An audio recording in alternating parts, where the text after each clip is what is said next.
Hello aqua friends, welcome to my channel. Today we have a playful tree swing picture to do and it's just very cheerful. Let's get started.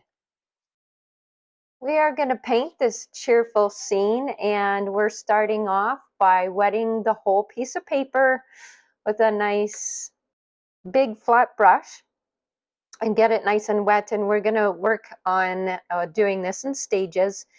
So I am using whatever blues that you have in your palette are fine. This is a cobalt blue. Now, as I'm painting, you'll notice I'm leaving some spaces. I'm going to skip over the tree trunk and some areas where the branches are. I'm leaving some areas white. I want really pretty fluffy clouds. And this is the perfect time to do this, guys, when it's wet on wet. As I'm running out of paint and I'm getting towards my horizon line, it's lighter. It's lighter in color, and that works in my favor because I do want the top part of the sky to be a little darker. Now for the grass area, I'm just going to re-wet that. And I'm being careful not to have it too sopping wet. I'm adding that sap green. I have some sap green mixed with green gold, and so a very light green over the whole grassy area. And I have timed it well so that the green doesn't bleed into the sky. So you kind of do want to let the sky dry a little bit before you move on to doing the grass. So with some stronger, darker mixtures, you're just going to take some sap green, some full-on sap green, and start building up those hillsides and little grassy knolls.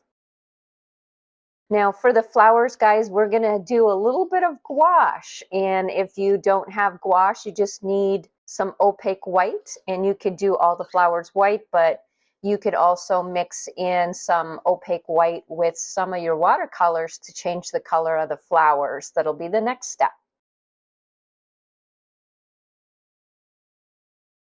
So now my paper is drying. Notice that my strokes are getting more defined. So now I can bring in some darker greens.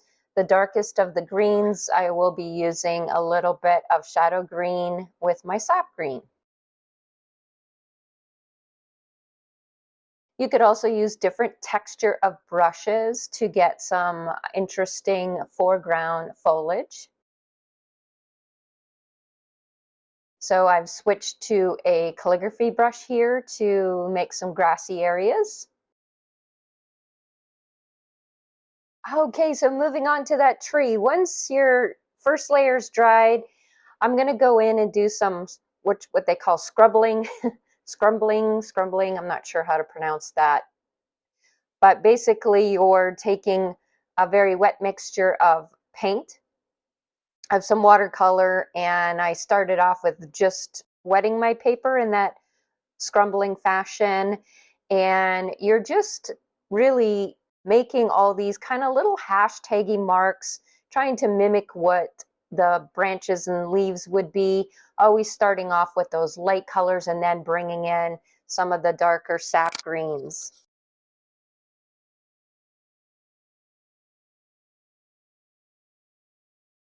So you have a variety of lighter and darker shadows.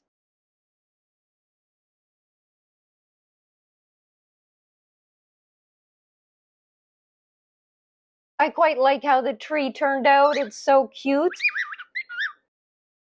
While it's still wet, I'm just going to go right for doing the trunk at the same time. It's going to kind of blend in really nicely with the leaves.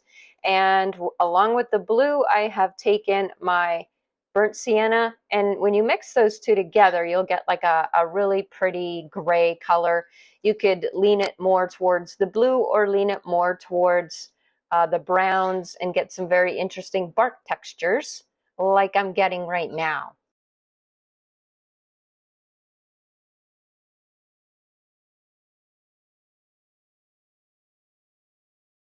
Getting a little shadow there on one side, darkening things up a little bit. Adding a few of the twigs and branches on the tree. Once you're happy with that, we can go ahead and add in the little tree swing using those exact same colors to do the ropes and the seat of the swing. All right, so now on to the fun foreground flowers, guys. Super easy project, super fast. And I am just using a nice, pretty thick mixture of the gouache, of the white, and in towards the foreground, of course, your flowers are going to be bigger. You can have them, some of them facing the camera, or facing our viewpoint. You can have some turned sideways. And I'm kind of varying those poses for these flowers, and the ones off in the distance are going to be obviously a lot more smaller, and so those might be just dots of flowers once we get back into the midground of this painting. So actually, the more flowers you add, the more charming I thought that it was. So I did take my time and added quite a few marks here.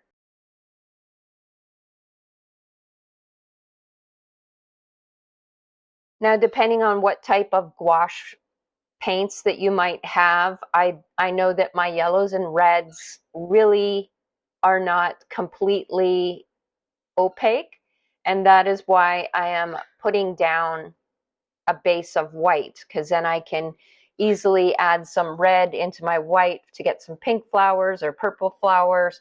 But if I just went for that straight red or the purple, they really would not show up well. So I'm letting those colors sit on my base of white, if that makes any sense.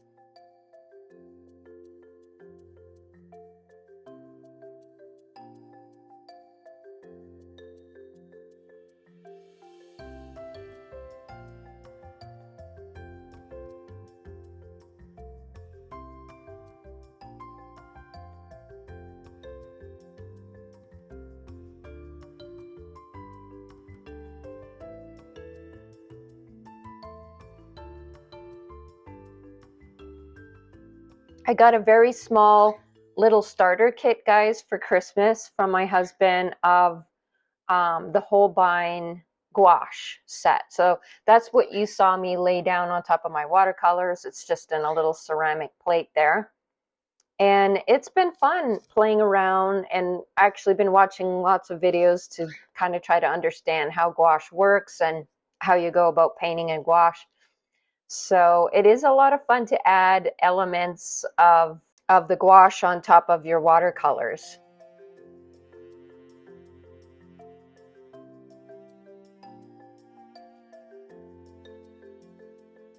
So I did mix up a little bit of yellow to have some yellow flowers and some really bright orangey yellow middles to my flowers.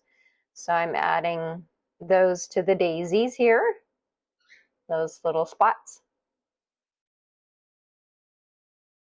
And look at how cute. I just want to sit on that swing right now and read a book. It just looks so peaceful.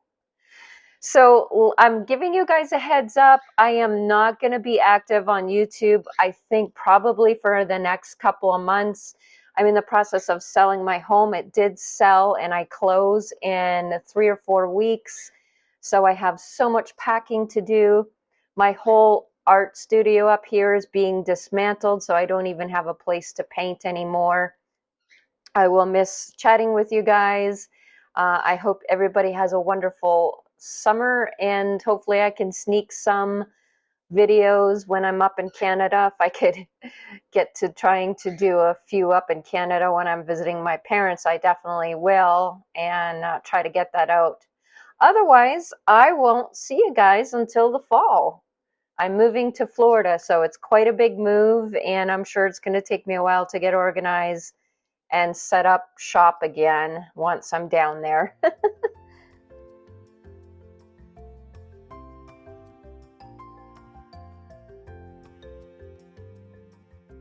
So to add a few more flowers and to get a bigger bang for my buck, I thought of splattering some white on there.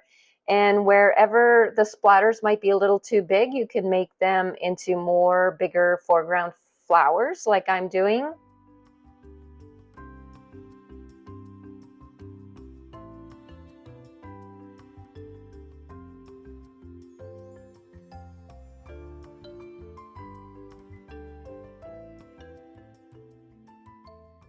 So I really like how that turned out.